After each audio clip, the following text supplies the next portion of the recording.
Christmas dinner was supposed to be warm, loud, full of laughter. Instead, it became the night I finally stopped being a son and started being a father.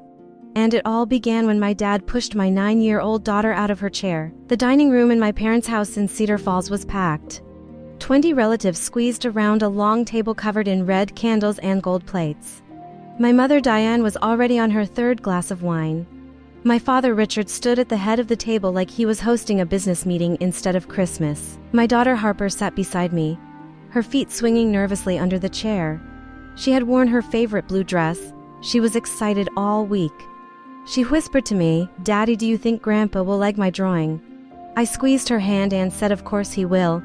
I should have known better. Dessert had just been served when my cousin Tyler walked in with his newborn son. The whole room exploded with cheers. My dad's face lit up in a way I had never seen before.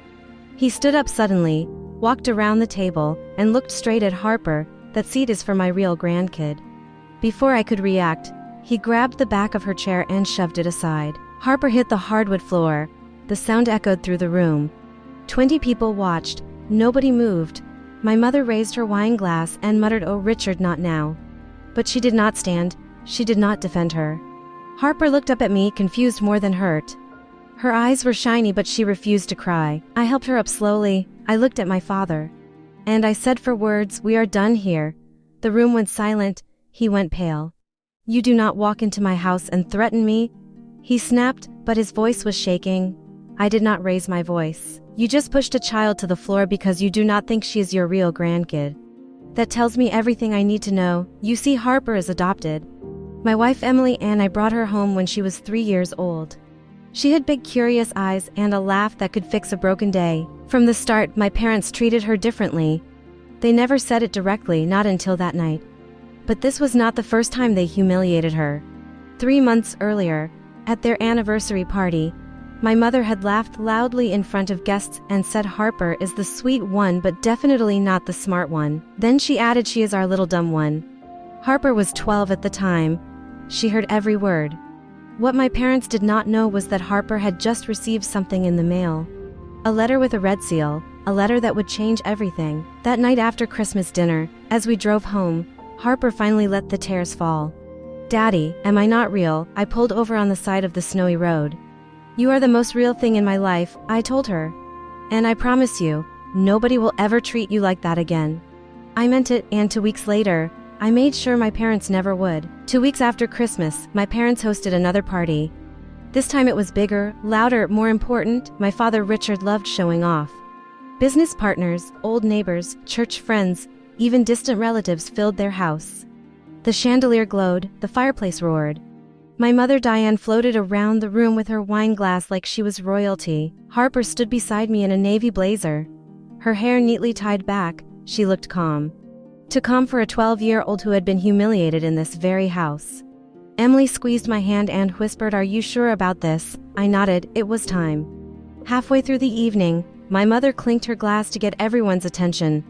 She smiled sweetly, the kind of smile that always came before something cruel. "Thank you all for coming. It is so special to have family here.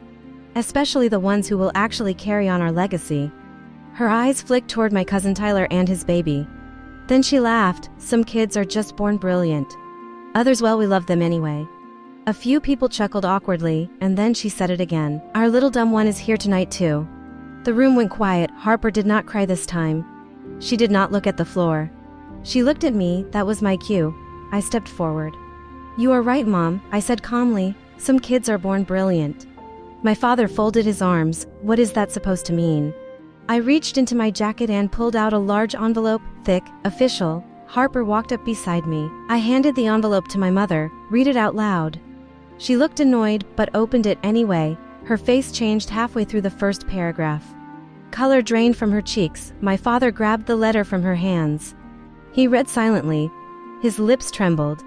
It was an early admission acceptance letter from Massachusetts Institute of Technology. Harper had been selected for a prestigious pre-college STEM program. Out of thousands of applicants nationwide, she was one of only 20 chosen. Full scholarship, national recognition. The room exploded into whispers. Business partners leaned closer, relatives stared. My mother's wine glass slipped from her hand and shattered on the marble floor. You called her dumb, I said clearly so everyone could hear. But this dumb one just got invited to one of the top institutions in the country. And she earned it herself. Harper finally spoke, her voice steady. Grandma, intelligence is not loud. It does not need to insult people to feel important. My father looked smaller than I had ever seen him. You should have told us, he muttered. I shook my head. No, you should have believed in her without proof. That is what real grandparents do. One of my father's business partners stepped forward and shook Harper's hand. Congratulations, young lady. That is remarkable. Others followed. The same room that had once watched her fall to the floor now stood applauding her. I put my arm around my daughter. We will not be coming back here anymore, I said calmly. Respect is not optional. We walked toward the door. Behind us, my parents stood frozen in the center of their perfect party, surrounded by broken glass and shattered pride. In the car, Harper leaned her head against my shoulder. Daddy, she whispered, did I do okay? I smiled. You did more than okay. You showed them who you are. And that night, as snow began to fall softly outside, I realized something. Revenge is not always about yelling.